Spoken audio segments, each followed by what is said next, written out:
You ask Tiger to calculate. This deals with finding the midpoint between 2 points. The midpoint between the 2 points is 19, negative 17.5.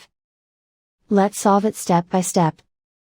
Plot the 2 points and calculate the midpoint using the formula. The coordinates of point 1 are, x1 equals negative 29, y1 equals negative 15. The coordinates of point 2 are, x2 equals 67, y2 equals negative 20. PM represents the midpoint of the 2 points.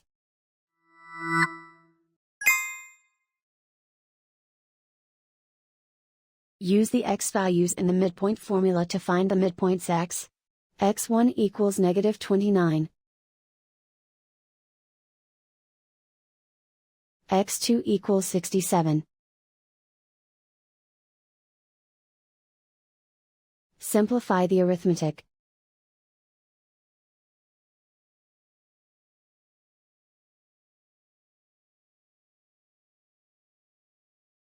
Use the y values in the midpoint formula to find the midpoints y.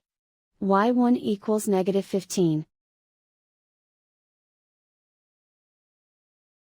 y2 equals negative 20.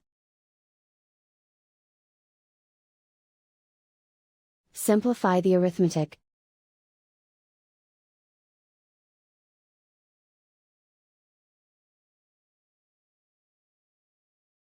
And so, the midpoint is 19, negative 17.5.